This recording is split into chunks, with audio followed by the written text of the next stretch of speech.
जो कुछ मैंने बड़ों से लिया है वो मैंने आप तक पहुंचाना है मरने से पहले।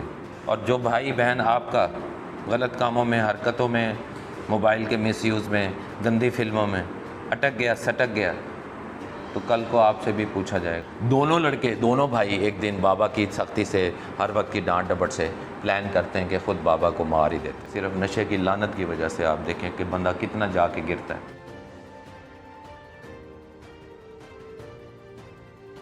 ज़िंदगी और सेहत एक दफ़ा मिली है, इसकी कदर करें।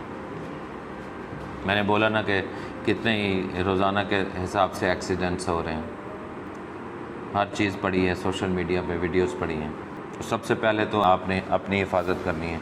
सबसे पहले आपका अपना हक़ है आपके ऊपर, वालिदैन का हक़ है कि वालिदैन को भी आप खुशियाँ दें, उनको ज़लील ना करें, उनके साथ बदतमीज़ी ना करें। टीचर्स का हक़ है आप पे, आप उनको ओबे करें, वो आपकी भलाई चाहते हैं। Teacher just like a stair, ladder, सीढ़ी, उधर ही हम, मैं उधर ही खड़ा हूँ। मेरा टीचर का स्टेटस है, ज़्यादा से ज़्यादा मेरा 1 ग्रेड 2 ग्रेड ऊपर हो गया हूँ मैं। आज से 25 साल पहले मैंने 17 स्केल में जॉब किया था, अभी मैं 19 में हूँ, लेकिन मैं टीचर हूँ। जो कुछ मैंने बड़ों से लिया है वो मैंने आप तक पहुँचाना है मरने से पहले। अगर नहीं पहुँचाया तो फिर मैं चला गया तो मुझसे पूछा जाएगा ये अमानत आपको दी गई थी, आपने आगे क्यों नहीं दी। मिसाल के तौर पे अगर इस बच्चे को मैं कहूँ भी सुबह पेपर आ रहा है, ये सारे बच्चों को, आपके पास नंबर है, ये सुबह गैस है, ये सारे बच्चों को दे देना, ये खुद ही रख के सो जाए तकिए के नीचे।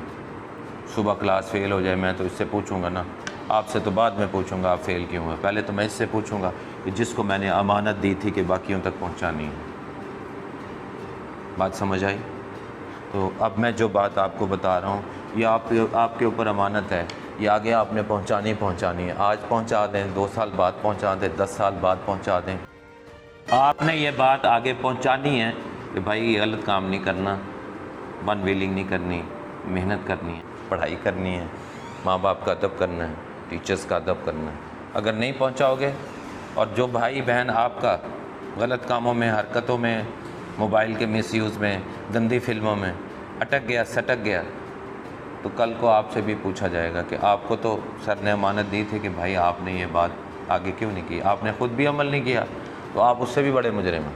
मैंने दी ना इसको गैस दिया, मैंने कहा बेटा ये 6, 8, 10 सवाल हैं, ये कर लेना, आप भी नंबर अच्छे ले जाओगे, बाकी भी। ये ख़ुद भी ना करे तो ये आप सबसे बड़ा मुजरिम होगा।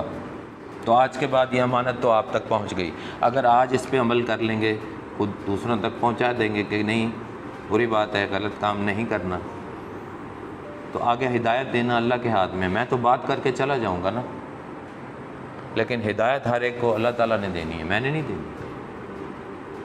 मेरे ज़िम्मे सिर्फ बात पहुंचाना है कि यार ये बात ना करो, इससे ज़िंदगी बच जाएगी तुम्हारी, गलत काम में ना जाओ, बुरी फिल्में ना देखो, बुरी सोबत से बचो, नशे से बचो। कराची के अंदर एक आलिम दीन कारी साहब, ये पिछले हफ्ते का वाक़या, 14 मई का वाक़या आपको बता रहा हूँ मैं, फैक्ट्स एंड फिगर के साथ। वहाँ पे वो सिंध के इंटीरियर सिंध से एक कारी साहब वहाँ जाते हैं मदरसे में, वहाँ उन्होंने कहा जी कि आपको हम रिहाइश भी देते हैं, आप यहाँ पे बच्चों को पढ़ाएं, कुरान पाक पढ़ाएं और उनको हदीस की भी तालीम दें। पीछे 2 बच्चे हैं उनके, एक 18 साल का, एक 21 साल का, पीछे गाँव में, अब नाम नहीं आ रहा मुझे शहर का एग्जैक्ट। कुछ अरसे बाद उनकी माँ की कॉल आती है उनके बाबा को, कारी साहब को, कि आपके दोनों बच्चे बिगड़ गए हैं। एक ने फर्स्ट ईयर में दाखिला लिया, वो कॉलेज नहीं जाता, दूसरा जो है वो भी बिगड़ गया है, नशा करता है।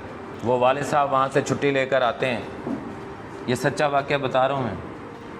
छुट्टी लेकर आके बच्चों को समझाते हैं, आपकी उम्र के लड़के हैं, सिर्फ गंदी सोबत के अंदर पड़े हुए, नशा शुरू कर बैठे हैं।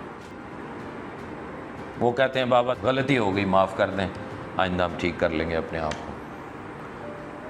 वाले साहब ज़रा तसल्ली से फिर चले जाते हैं। फिर कुछ अरसे बाद फिर कंप्लेंट आती है मदर की कि ये हमारे हाथ से निकल गए हैं, आप इनको समझाएं, इनकी वही रूटीन चल रही है, पढ़ाई कोई नहीं कर रहे और गंदे लोगों के दोस्तों के साथ उठना बैठना और नशा करने लगे। छोटी मोटी जो नशा करता है फिर वो चोरी चकारी पे भी जाएगा, पैसा तो चाहिए ना उसको। आखिर वो आके तो डांट डपट करके वो कहते हैं चलो अभी तुम मेरे साथ, मैं कराची तुम्हें ले चलता हूँ, मैं वहीं तुम्हें दाखिल कराऊँगा, मैं अपने सामने रखूँगा, यहाँ तुम रह के जो नहीं पढ़ सकते। तो कारी साहब अपनी मिसेज़ को, अपनी वालदा जो हैं वो अपने घर ही छोड़ते हैं पीछे गांव में और कहते हैं चलो तुम दोनों मेरे साथ। माफ़ी तलाफ़ी मांगते हैं लेकिन वो कहते हैं नहीं भाई मैं तुम्हारी बात पर यकीन नहीं कर सकता हूँ, मैं ख़ुद अपने सामने आपको रखूँगा, पढ़ाऊँगा, आपको मॉनिटर करूँगा। तो होता ये है कि वो ले आते हैं वहाँ पे एक कॉलेज में दाखिल करवा देते हैं, करीब कोई प्राइवेट कॉलेज में, और एक बच्चे को जो है वो स्कूल में दाखिल करा देते हैं। कुछ ही अरसा गुजरता है तो वहाँ के कराची के अंदर भी वो जो है ना गंदे लोगों की सोबत वो कंपनी वो ढूंढ लेते हैं कि कौन कौन लड़के नशा करता है। आखिरकार वो उन कंपनी में फिर उनका उठना बैठना शुरू हो जाता है। दोनों भाई एक दिन बाबा की सख्ती से, हर वक्त की डांट डपट से प्लान करते हैं कि ख़ुद बाबा को मार ही देते हैं।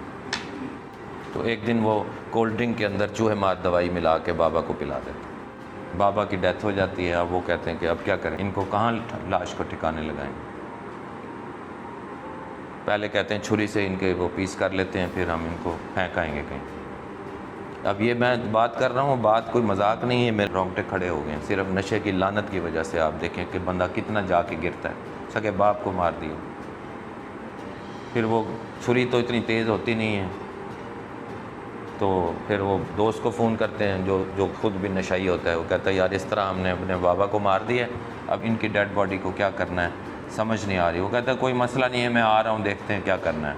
वो आता है, वो कहता है कोई ऐसी बात नहीं है, आप चादर के अंदर जो है इनको लपेट के गठरी बना के तो कहीं फेंक आते हैं गंदे नाले में। तो तीनों जो है वो चादर में गठरी बना के मोटरसाइकिल के पीछे रखते हैं और वो रात को निकलते हैं, और वहाँ पे नाका इत्तफाक से लगा होता है। तो पुलिस वाले रोकते हैं, भाई ये क्या लेकर जा रहे हैं। वो कहते हैं वो घर हम शिफ्ट कर रहे हैं, तो वो शिफ्टिंग के दौरान हम सामान, तो वो कहते हैं भाई क्या है, वो बर्तन है, कुछ कपड़े हैं, बस इस तरह से। वो एक पुलिस वाला थोड़ा सा उसको फील होता है, वो कहता है अच्छा से खोलो तो सही। अच्छा, उनको फिर ज़ाहिर है वो वहीं छोड़ के भाग पड़ते हैं। तीनों पुलिस वाले भी भाग पड़ते हैं पीछे, और वो दो पकड़े जाते हैं, दोनों बेटे पकड़े जाते हैं। एक निकल जाता है जो दोस्त होता है, पकड़ के ले आते हैं। वो खोलते हैं जब तो डेड बॉडी है। पूछते हैं भाई ये कौन है, कहते हैं जी हमारा बाप है। तो किसने मारा है, कहते हैं जी हमने मारा है। वो क्यों मारा है भाई, बस हम नशा करते थे और ये वालिद साहब हमें हर वक्त रोकते रहते थे, हमें अच्छा नहीं लगता था, हमने मार दिया। ये नशा ऐसी कुत्ती चीज़ है।